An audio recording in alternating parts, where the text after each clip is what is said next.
getting the book literally out of my hands feels cathartic. I'm a different person now, and the ways that I might feel about what I was writing about are different. Something I always take out of my poems, but... Thanks to Jessie for being here. Of course. Oh, thanks for having me. How are you feeling? I should start with that. A little nervous, a little emotional after my poem, and hoping that I'm gonna hold it together. But I'm good. It seemed like, I know sometimes when you're reading a poem, you have no idea how you're going to feel while reading it, and so sometimes emotions can kind of walk over you as a surprise. What was it about that poem that hit you while you were reading it?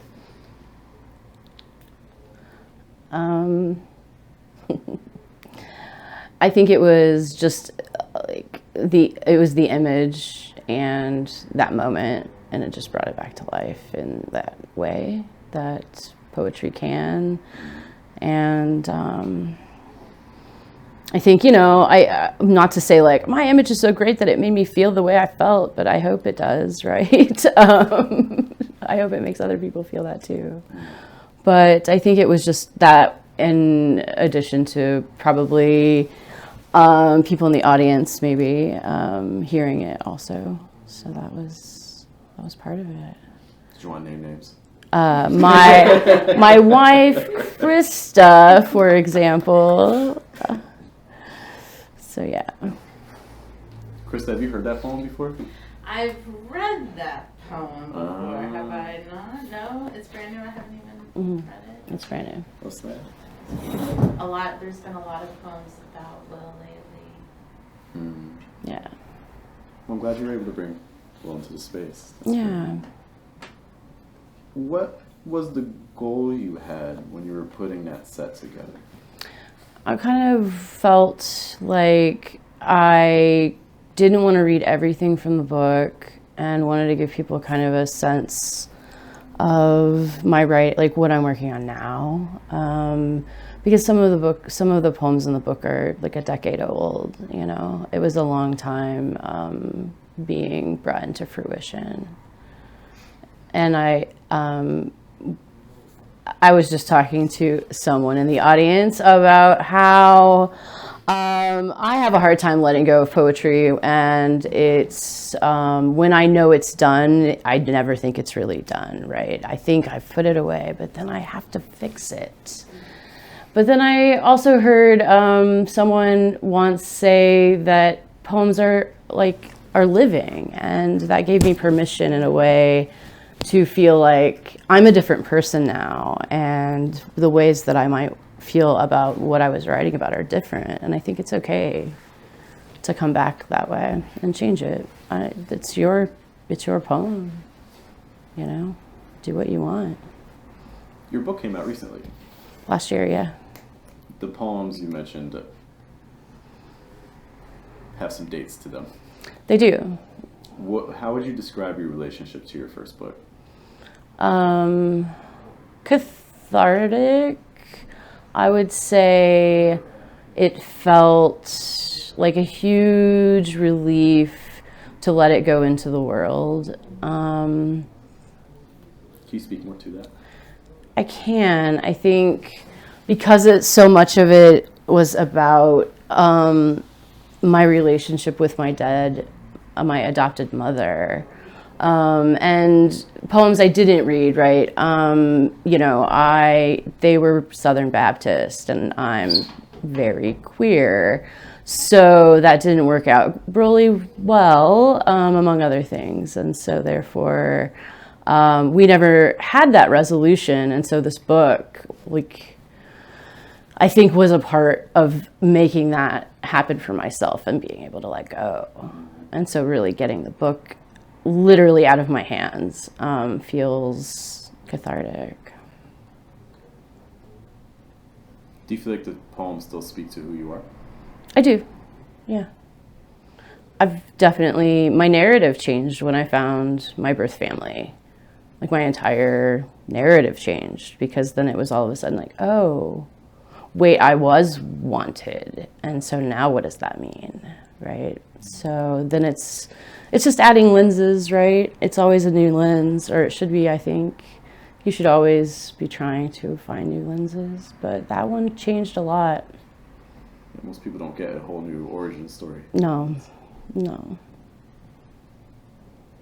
I was listening to some of the comments that you were making about the book indirectly, or the new collection as well. So, like, for instance, you mentioned A Different Threshold was one of your poems that was originally going to be the first poem of the new collection, but now potentially you're having second thoughts about that. I am. How does a poetry collection need to start?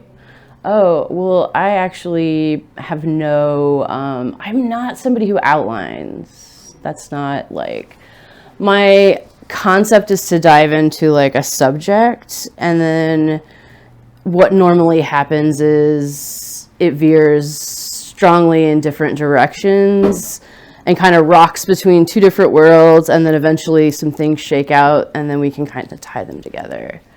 But, you know, kind of like Krista was saying, it's like, I mean, there are 12 Will poems now, so it's like, I guess it's a chapbook. I don't know. But I feel like the compounded grief between, like, my mother's death and then Will's death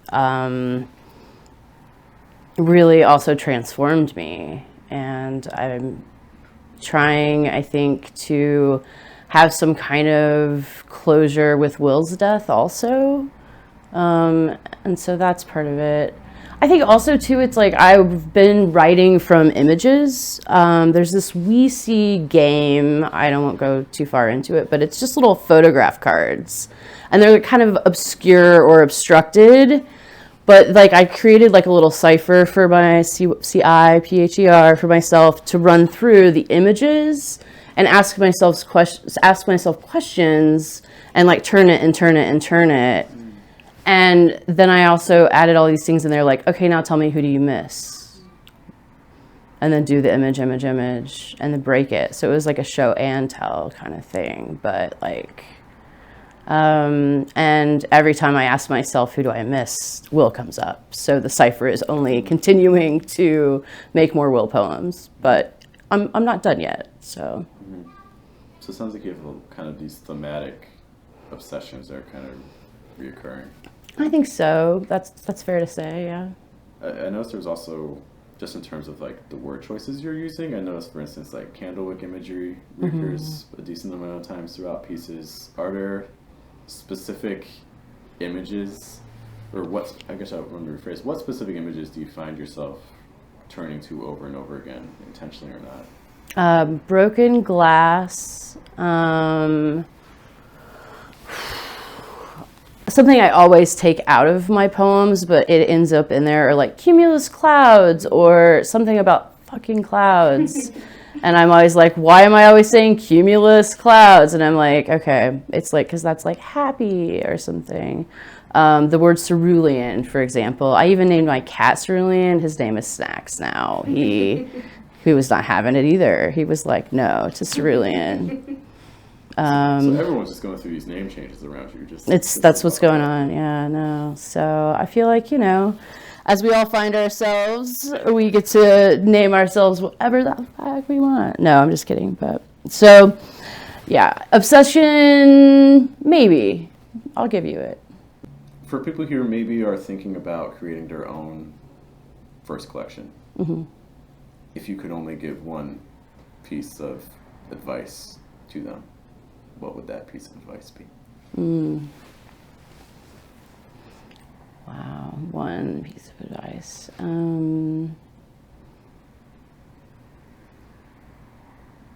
I feel like probably trusting your editor and feeling, if you don't feel like you do, even if it's whatever the name of the press is, I feel like that was the most important process for me.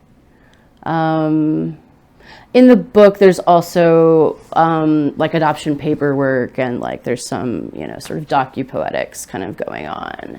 And I was happy that, you know, it didn't turn out perfect, but I was happy that we were able to do some of those things and kind I feel like he also helped me whittle my collection into the best shape that it could be in, and that was very helpful to me. So I think trusting who you're going with is important. What weren't you happy about? So again, there's like a... Oh, it's literally like I needed the book not to be that size. I needed the book to be bigger so that things were It's not different. be unique So, size-ish.